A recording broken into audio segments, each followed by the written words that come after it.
ටිකක් අහනවා. හරි දැන් කට්ටියම පොඩි ටික පැත්තට තියන්නකෝ.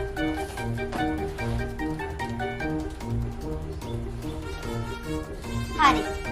දැන් මට කියන්න බාන්න ඔයගොල්ලෝ හැමෝම දන්න ප්‍රශ්නයක් අහන්නේ. ආහාරයට ගන්න පළතුරු ගෙඩි ටිකක් කියන්න. අබ ගෙඩි, දියුල් ගෙඩි, නාරි ගෙඩි, මොයි ගෙඩි, දියුල් ගෙඩි, අනෝදා ගෙඩි. මොකද යාගේ සද්දයක් නැත්තේ? කියන්න බාන්න පළතුරු වර්ග දෙකක්. චීස කලගෙඩි. අයියෝ කලගෙඩි කියන කන දෙයද ළමයා? හරි. ඒක ඕනේ දැන්. හරි. ශ්‍රී ලංකාවට ආවේනික සත්තු මොකක්ද කියන බලන්න. ටීචර් තනුරේන? ඇයි ටීචර් වලේ කුකුලා? අනේ නේ වලේ කුකුලා හරියන්නේ. ටීචර් නෑ තමයි හරියන්නේ. නෑ දැන් ඇයි එහෙම කියන්නේ? සිංහල කුඩක් ආංගාරියගෙන ඉන්න එකම වැටන්නේ ටීචර්. අනේ මන් දන්නේ මේ ළමයා නා. හැමදාම විකාර තමයි කියවන්නේ. ඔය ළමයා නැගි. මේ ළමයාට පේනවද දැන් මේ සතාව? මේ සතාගේ කකුල් දෙක විතරයි පේන්නේ. පුළුවන් නම් කියන්න මේ සතාගේ නම මොකක්ද කියලා.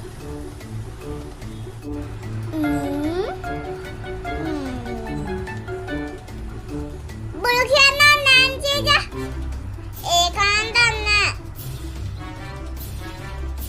ඇත්තද? මහාලෝකට පඬිතුකම නම් කියනවා. ඉන්නා ඔය ළමයාගේ තාත්තට කියන්න මම. ඔය ළමයාගේ නම මොකද? ජීජා පුළුවන් නම් මගත් මේ කකුල් දෙක බලන්න මම කියන්න පුළුවන්. අනේ මන් දන්නේ මේ ළමයි නා. ඉන්නා ලොකු පේපර් එකක් දෙන්න. ඉත ගන්න.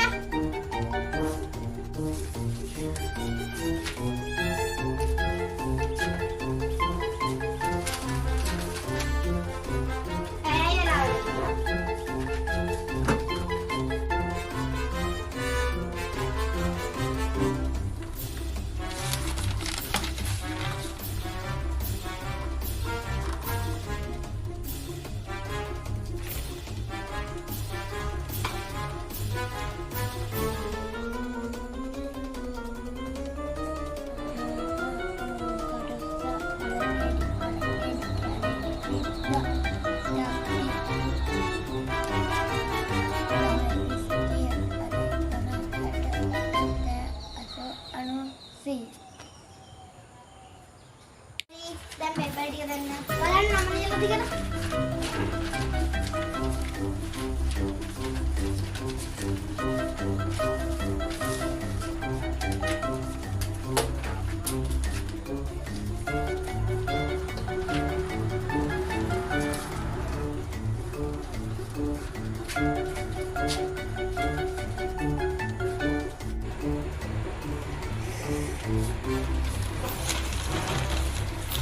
කවුද මේ ළමයා?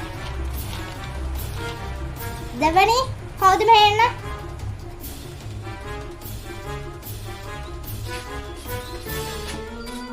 මොනවාද අප්පා මේ ලියලා තියෙන්නේ? පස් මහ බැලුම් ලියන්නේ කොහම? කහ බැලුම්, රතු බැලුම්, කොළ බැලුම්. මොනවාද මේ? මේ අනිත් එක. සීගිරේ නිර්මාණය කළ කවුද කියලා අහුවාම මම නන්නේ මේ කියලා දාලා. ඔය ළමගේ තාත්තා එළියේ ඉන්නවා නම් චුට්ටක් එන්න කියන්න. මම හම්බ වෙන්න.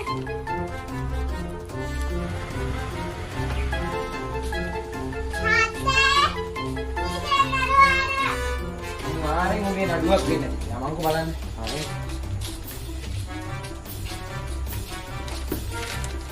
ඊ දෙන්න කිව්වේ. මේ බලන්නකෝ මේ ළමයට පේපර් එකක් දුන්නාම ලියලා තියෙන දේවල්.